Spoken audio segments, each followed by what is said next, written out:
sobre la hermosa Avenida Callao, con estos edificios tan parisinos que hay, que hacen que Buenos Aires sea esa ciudad luz a la que todos querían venir a principios del siglo XX. ¿Y por qué hago esta introducción? Porque estamos con Gastón Becerra Goldstein. Gastón es un amigo, pero además ha escrito un libro muy, pero muy lindo, que es Buenos Aires en demolición, la tragedia del patrimonio arquitectónico de la ciudad a través de 14 casos. Gastón es arquitecto, además es historiador y obviamente hace investigación arquitectónica de la ciudad. Así que va a ser muy interesante charlar con él. Gracias por venir a Radio Sónica. La primera vez después de tantos años que te conozco, que te tengo acá. Después de tantos años que nos conocemos, Maxi, de escuchar los programas de ustedes y disfrutarlos, es un honor, un gusto enorme que me hayan invitado. El agradecido soy yo, por supuesto. Bueno, la verdad que un libro que es pero muy interesante porque está mostrando el patrimonio de la ciudad, el legado y sobre todo lo que perdimos y que no tenemos que seguir perdiendo, ¿no? Así es. Bueno, primero debo aclarar que este libro es el fruto de muchos años, fueron casi 9 años de investigación y de trabajo. Junto a tu compañero, ¿no? Justamente lo escribimos en colaboración con Alejandro Madoni, que también es arquitecto, historiador e investigador, y movidos por la tragedia. Justamente el nombre no es casualidad, dice la tragedia del patrimonio. ¿Por qué una tragedia? La tragedia es una escenificación. ¿Y cuál es el escenario? La ciudad de Buenos Aires. Claro. Entonces los 14 casos es un pretexto, en realidad hubo todo un duro trabajo de cuántas edificios debemos seleccionar para poder dar testimonio de lo que queríamos decir, y bueno, acordamos 14 obras ordenadas cronológicamente. Bueno, vamos a meternos en algunas de obras. De ellas. Dale, porque me parece Con interesante. Vayan preguntando. Bueno, la Chacra de Castro y el oeste porteño. Sí, se refiere a un establecimiento rural de como las quintas que abastecían a la ciudad de Buenos Aires en el periodo colonial. Esto estaría ubicado en lo que actualmente es Villaluro. Es una chacra que tiene todas las obras que elegimos se entrelazan con acontecimientos. Un ejemplo históricos, de ello. Claro. Por ejemplo, en 1806, durante las primeras invasiones inglesas, el virrey Sobremonte huye de Buenos Aires con una serie de cajas tratando de salvar la plata de Buenos Aires. El tesoro de la ciudad. El tesoro. E inexplicablemente, lo que Alejandro ha trabajado bastante en este tema, era invierno, llovía, los caminos llovía muchísimo, no como ahora, y los caminos intransitables, y se detuvo más de lo que tendría que haberse demorado, pernoctó en esa chacra. O sea, era una chacra que tenía bastante importancia, no era cualquier establecimiento de los tantos rurales que abastecían de productos agrícolas a la ciudad de Buenos Aires, hasta que él fue alcanzado en Luján, ¿no? Los ingleses, cuento este dato, dale. Los ingleses no querían adentrarse tanto en el territorio, habían conquistado Buenos Aires y les era peligroso meterse tanto en la campaña porque no disponían de tanto. Tomar Buenos Aires fue una cosa, pero tomar el territorio... Sí, no tenían un ejército vasto que habían traído. Entonces, esa es una de las anécdotas. Por ahí, por 1920, aún quedan vestigios hasta que desaparecen de esta chacra con el avance del oeste. De los 1920, chau. Sí, hay testimonios, tenemos en el publicado cómo aparecen las últimas referencias a esa chacra que ya desaparece por el tejido urbano de la ciudad. Tejido urbano que va creciendo, ¿no? Barraca Peña. Barraca Peña, interesante. Barraca Peña sobreviven en Barraca Peña 3 construcciones en ladrillo que datan, no todas, pero que se originan en el siglo XVIII y tiene una virtud. La Barraca Peña fue el primer nodo ferroportuario cuando el puerto de Buenos Aires era el Riachuelo. En 1870 es un importante, como dije, nodo ferroportuario muy relacionado con lo que entonces exportaba la Argentina, que era lana, el comercio, la exportación lanar. Lamentablemente, a pesar que ACUMAR, este organismo tripartito, está en una dura lucha por limpiar el riachuelo. Eso, recuperarlo para la población. Es parte del proyecto Kumar, está declarado de interés, allí yace el famoso Pecio, ese barco que fue encontrado en el barro de la desembocadura del riachuelo, esperando ser mostrado. Tiene un gran valor histórico porque es el establecimiento comercial más antiguo que podríamos encontrar en la ciudad de Buenos Aires. Claro. Sí. Bueno, hay que recuperarlo, ¿eh? Indudablemente. Hay que recuperarlo, así que a Kumar, toquémosle el timbre, hay que recuperarlo. Muy bien. Ahora nos metemos en una de las, yo diría, palacios que es lamentable que se hayan perdido por la situación no solo arquitectónica, sino histórica, que es el Palacio Alza Unzué, el palacio donde vivió Perón y Evita. Perón y Evita. Palacio Unzué. Sí, la Quinta Unzué. La Quinta Unzué, ahí hay un tema trágico que tiene que ver con nuestra historia irisada de discontinuidades. Fue una quinta de recreo, lo que entonces era las afueras de Buenos Aires, que, resumiendo, en la década de 1930 es destinada a residencia presidencial. El presidente Castillo la utiliza muy poco tiempo y tiene un enorme valor histórico simbólico.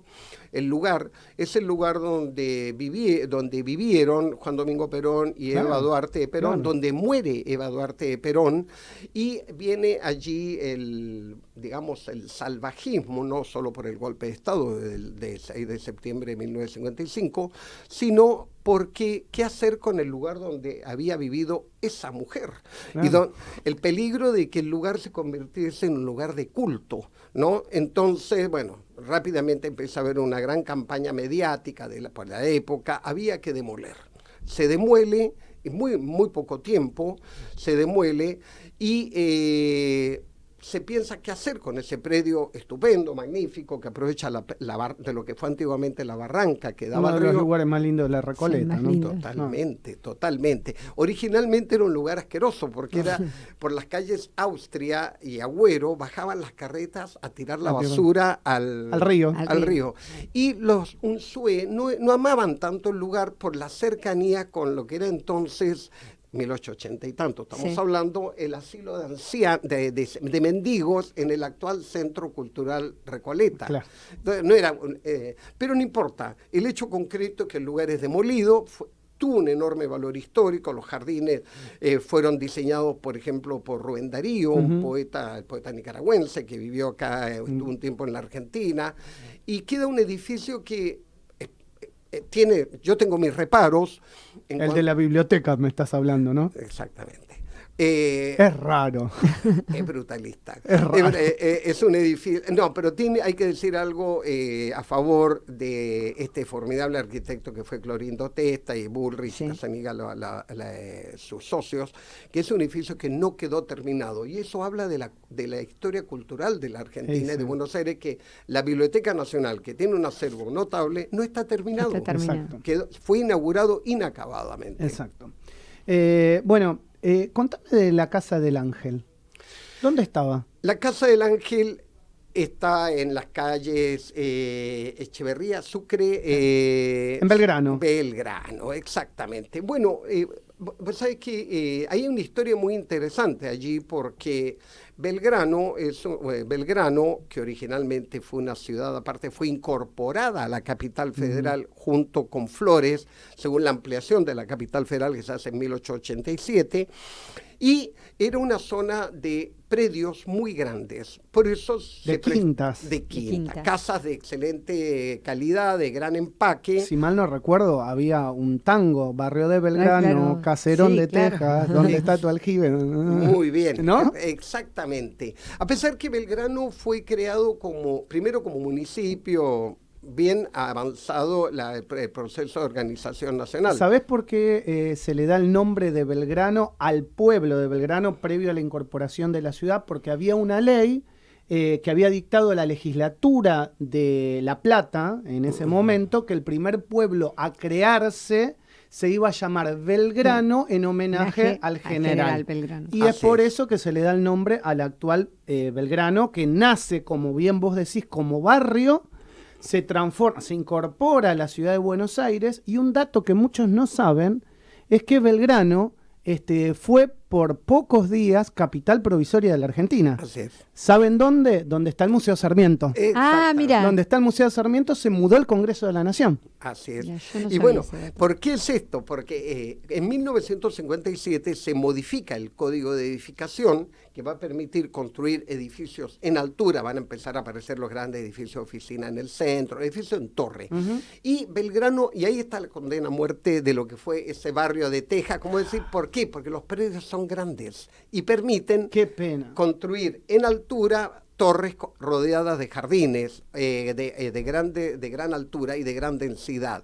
Entonces, ese nostálgico barrio va a ir perdiendo su fisonomía. El caserón fue construido por Carlos Nordmann, un arquitecto de origen alemán, entre otras obras, el Torreón de Mar del Plata, Exacto. una serie de obras interesantes, de un lenguaje decimos nosotros, un estilo alemán, por decirlo de alguna manera. Y además, motivo de películas, de novelas y de películas como La Casa del Ángel, por ejemplo. ¿Sabés que Belgrano tiene cosas que son muy, pero muy lindas, hablando de este caserón de Texas que había, ¿no? Porque, digamos, gran parte de las líneas férreas que salían para el norte justamente eran para que los porteños que vivían en la ciudad pudieran salir a las casas quintas, y se bajaban en Barranca de Belgrano, que en ese momento era el límite, ¿no?, con el río, porque claramente el río llegaba hasta ahí, llegaba hasta la barranca. Hoy se le ganó mucho terreno al Río de la Plata, pero además también hay una historia que seguramente la conocés, que es fascinante, el quedar en Pampa y la Vía.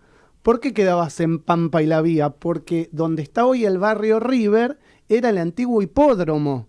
Así es. Y la gente iba al hipódromo, se jugaba y se quedaba sin nada. Todo sin nada, y se quedaban en Pampa y la Vía, la calle Pampa, que era donde entraba al hipódromo. Uno de los capítulos que tratamos nosotros tiene que ver con muy buena aclaración, con los bosques de Palermo. Justamente nosotros, la avenida Libertador no se llamaba el Libertador, la pone Juan Domingo Perón cuando se cumplen los 100 años de la muerte de General San Martín. Se llamaba Avenida Alvear. La Avenida Alvear salía en teoría de Plaza San Martín, bajaba por la Recoleta y llegaba al lugar de encuentros que imitaba el Longchamp de París, el hipódromo de acá. Claro. Entonces, y es por eso que se va a ir jalonando de palacio y se creará el Parque 3 de Febrero, que lo hará ya hasta ahí paisaquista. Recordemos también que en Palermo, que es un lugar precioso de la ciudad de Buenos Aires, decimos, vamos a Palermo, eran los terrenos de Juan Manuel de Rosas. Sí. Así es. Bueno, Era donde Rosas tenía su casa, que también lamentablemente fue demolida por borrar parte de nuestra historia. En la esquina de Libertador y Sarmiento. en 1892, Qué dinamitada como un espectáculo Qué público. bárbaro, qué bárbaro. Dinamitada como un espectáculo en lo que es Avenida Sarmiento y Avenida Libertador. Allí estaba Pues sabéis que algo muy interesante que nosotros ponemos es que el caserón de Rosas quizás no tenía el valor arquitectónico, pero sí un gran valor testimonial. Realmente. Además fue muy utilizado los parques, los jardines, que fue como el primer Versalles, por decirlo de alguna manera, un Versalles criollo, que se atribuye, no está bien claro todavía a qué arquitectos lo van haciendo. Era un parque público, los jardines de Manuel Belgrano, con esa cosa campechana que tenían, en general estaba abierto a la población, que podía disfrutar de aquello. Acceder. Claro. Bueno, vamos a pasar algunos, la verdad que hay un montón para hablar en este libro, pero la verdad que yo quiero aprovechar el tiempo. Contame un poco del Palacio Barolo, que está acá a pocas cuadras de la radio y es uno de los edificios emblemáticos de la ciudad. Muy bien. Bueno, en realidad, permíteme que me amplíe un poquitito. Además, el Palacio Barolo tiene ese hermano mayor, que es el Palacio Salvo de Montevideo. ¿no es cierto? Ambos hechos por Mario Palanti. Y es muy interesante, nosotros tomamos el pretexto, por eso digo, cada uno de los ejemplos que tenemos en el libro es un pretexto para analizar momentos y entrecruzar en esta red de conexiones. Lo que respondería a un estilo, sí que se puede llamar estilo, que es el modernismo milanés, ¿no? Acá en la Argentina, a comienzo de la década del 10, del 10, ya hay una segunda generación de inmigrantes italianos prósperos que empiezan a construir y buscar un lenguaje, un estilo que los identifica. Y lo encuentran en lo que se llamaba el modernismo milanés. Si han tenido la fortuna de ir a Milán, en Milán justamente las nuevas capas burguesas eligieron ese estilo muy acorde a las exposiciones universales de Milán y de Turín, y acá llegaron excelentes arquitectos como Francesco Gianotti, Virginio Colombo, Mario Palanti, que construyeron obras notables, como algo que me ibas a preguntar, que es el Molino. El Molino. Claro. El Molino, maravilloso, en la esquina acá del Congreso de la Nación, que está a días de ser reabierto. Le ¿no? hemos seguido el camino. Y la Galería Güemes, que fue magníficamente restaurada, ¿no? Entonces, Francesco Gianotti, por ejemplo, tiene esas obras. La Galería Güemes, Confitería del Molino. Mario Palanti tiene una obra muy rica. Virginio Colombo construye mucho para una próspera y emergente colectividad italiana o de origen italiano en el barrio de Valvanera. Vas a encontrar muchos, la Casa Calice, etcétera. Era el lenguaje identitario. Fíjate que las élites o oligarquía argentina no construían ese estilo. Sus casas respondían más a lo que se llama el eclecticismo afrancesado, italianizante, sobre todo afrancesado. En cambio, esta nueva generación, estas nuevas capas que emergían, buscaron en ese lenguaje. Y Barolo, el edificio Barolo es un misterio, se dice que tiene que ver con la Divina Comedia. Se dice de todo del Barolo, sí, ¿no? Sobre todo esa alusión a la Divina Comedia, que es una metáfora de la Divina Comedia. Ellos eran grandes amantes de la cultura italiana. Vos sabés que Mario Palanti le ofrece en su momento, el edificio se construye entre 1918 y 1922, fue el rascacielos de hormigón armado más alto de toda Latinoamérica, ¿no? Sí, y de la Argentina, hasta ser superado por el Cavanagh en 1936 frente a Plaza San Martín. Entonces, es un edificio notable, es una verdadera... El Cavanagh que tapa la hermosa iglesia que está atrás de Corina Cavanagh, que esa historia también hay que contarla, ¿no? Que muchos no lo saben. Y había problemas entre la señora Corina Cavanagh, que vende 2 estancias para poder construir su rascacielos y taparle la iglesia a los Anchorena. Que vivían en el Palacio San Martín. Exactamente. Historias de Buenos Aires, que son tan lindas, tan ricas, ¿no? Sí, son muy ricas. Y una de las cosas, si me permitís, que nosotros tratamos, después de ver los 14 ejemplos, donde vamos haciendo un entrelazado enorme y trayendo a la memoria, partimos de la idea de que memoria, patrimonio e historia se entrelazan. Nosotros hacemos al final, a modo de epílogo, y esto es bueno poder decirlo, como arquitecto lo digo y como ciudadano y citadino porteño, ¿qué dejamos como generación para 100 años más? Porque podemos criticar mucho a la generación de 1880 por su elitismo, por su afrancesamiento, pero dejaron un Buenos Aires que tenía el mejor empaque arquitectónico de Latinoamérica. ¿Qué dejamos nosotros en estas 2 primeras décadas del siglo XXI? ¿Qué hemos dejado? ¿Qué estamos dejando para 100 años más? Ellos dejaron una imagen de país. Qué importante pensar eso, ¿eh? Claro. Qué importante, porque seguramente muchas de las cosas que quieren hacer o que estamos haciendo no se harían. No. Por ejemplo, ayer contaba una noticia con Dani, de Sección Ciudad, que me decía, van a hacer una torre de no sé cuántos pisos en pleno barrio Parque. Así es. Y se está votando en la legislatura en estos días. Vos decís, ¿es necesario? No.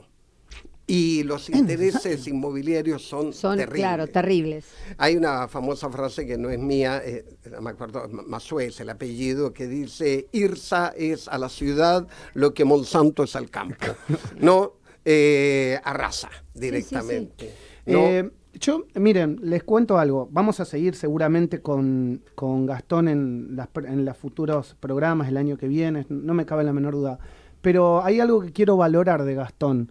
Gastón es una persona que yo conozco hace muchos años, es chileno de nacimiento, es porteño por elección, y la verdad que el amor que él tiene por Buenos Aires en su forma de describir nuestro patrimonio arquitectónico, hay muchos que dirigen en este país que deberían tener un poco de ese amor por Buenos Aires. Así que Gastón, te quiero agradecer profundamente por lo que has hecho, por lo que has escrito junto a tu compañero, que lo volvemos a nombrar, Alejandro Mazzoni. Madoni, perdón, y les mandamos, la verdad, todo el cariño y ojalá que esta nota sirva para que nuestro patrimonio sea valorado, ¿no? Gracias, muchas gracias por tus palabras. Sí, que porteño por elección y de corazón. Exactamente. Gastón Becerra pasó por la mañana del arranque.